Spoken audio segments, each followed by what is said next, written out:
upon by the other families and within the family. If we see some bodies drop, some people killed in the next few days, outside the family, or on the Dellacroce side, then I think we're going to have something more to contend with than a sanctioned murder of a boss. I think we might have a war of some kind. So the next couple of days will tell the story? I think so. Okay, thank you both for joining us this morning. And as you said, we will continue to follow the story, and there will perhaps be more developments the next couple of days. It is now 22 after the hour. Big Paul Castellano, reputed godfather of the Gambino family and the man considered boss of all mob bosses in the country, was on his way to a Manhattan steakhouse.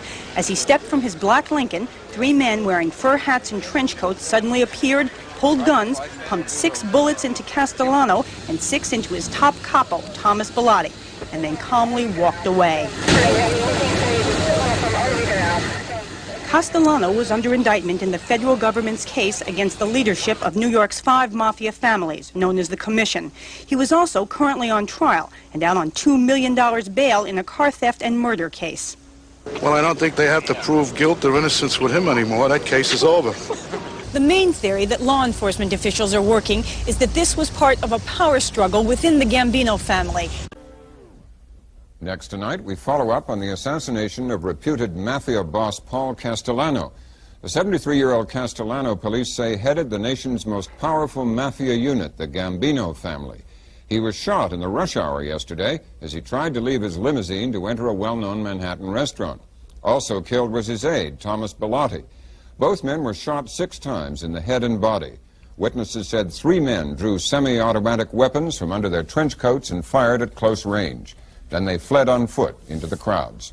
Castellano had been on trial in federal court in New York since last September on charges of conspiracy to commit murder.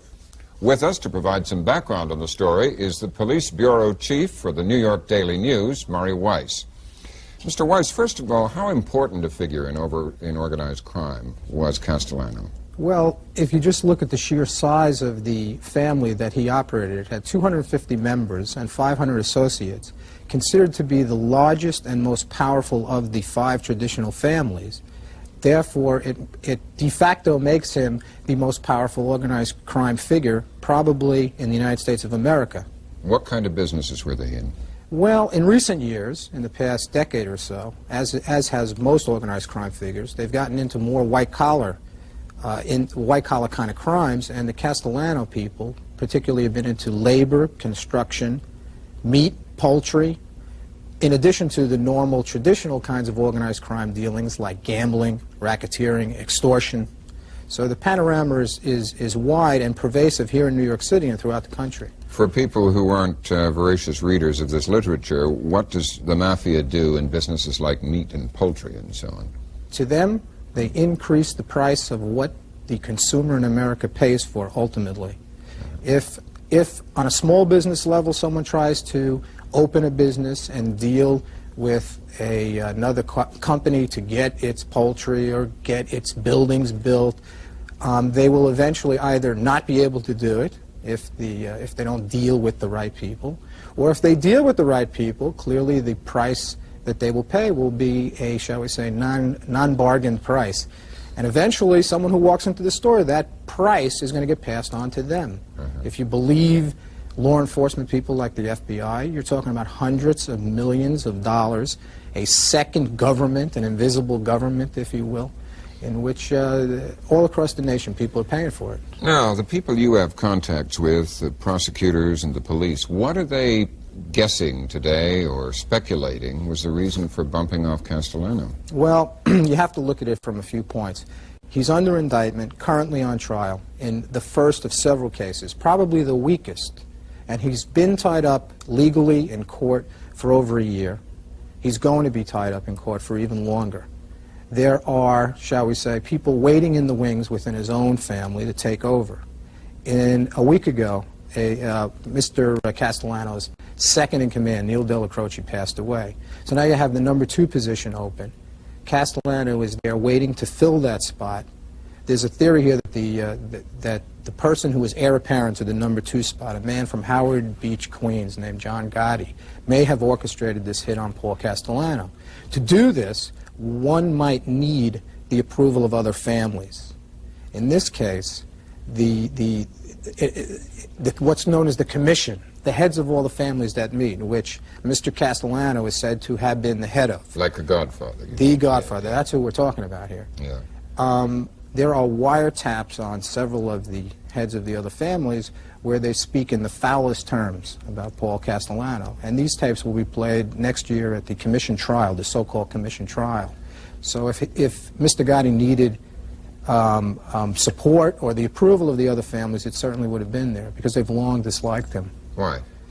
Well, they rose through the ranks the hard way, so to speak, to eventually take over the rackets, the organized crime families, in a very difficult environment, meaning New York. Paul Castellano, however, they feel, got his job because the late Carlo Gambino, the boss of all bosses for a couple of decades before he died in '76, married one of Castellano's sisters. So ergo, they sit there and they go, this more mild-mannered, less severe guy. His sister married the boss. Exactly. And the boss passed on the throne, shall we say. If this theory is wrong, and whoever orchestrated the killing did not get approval from other families in the commission, then and did it just as a freelance job because he wanted to rise himself through that through the Gambino family, what does that mean? Does that mean possible war between the families, more killings? Very possible, very possible. The way I look at it is that given kind of equal weight now today among the people you talk to? Well, let's say this person, John Gotti, who I named, did it on his own. Yeah. He didn't ask for anybody's approval. He might be able to get away with it because the heads of the other the other four families are also under indictment. They're also going to be part of the commission trials, and they're also the subject of their own loss of powers within their families. So if I were them, I might be looking over my shoulder to see if a John Gotti in my own mob is going to take care of me. If that doesn't happen, then it's clear a war could break out between all the families. What you have to see here is an old regime, not just in the Gambino family, not just Paul Castellano. The heads of all the families are old, and John Gotti is a younger, newer breed. And the same thing is happening in all the families. So you may see tremendous warfare in the next year or two between families, within families. This could be a very fascinating scenario played out on the streets of New York. And this business about them being tied up in court in these federal cases against them, that's just like any kind of corporation. It couldn't tolerate having its head or its second in command permanently away doing something else for very long, because it wouldn't be efficient. Well, often in the past, a major mafia figure goes to jail and continues to control the family. But in this case, you have the whole hierarchy on trial. Each one is old. And this is very embarrassing. This is a very embarrassing situation going on here. We have to leave it there, Mr. Weiss. Thank you for joining us. Thank you.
Look.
You want to take the phone, Bobby, right?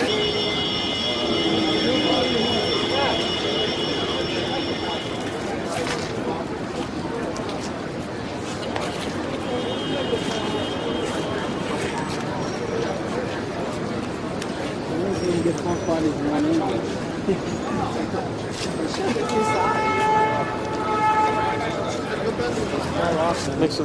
Makes it more dramatic. Oh, it tastes delicious.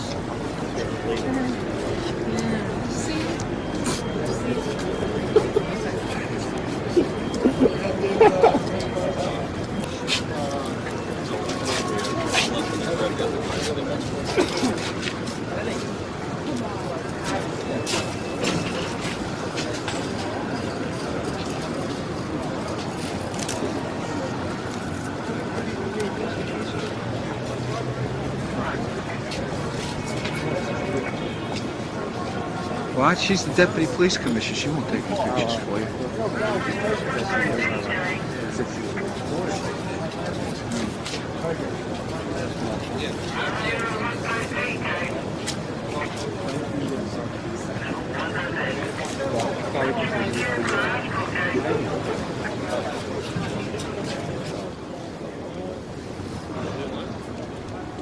No, he was dead as a frog.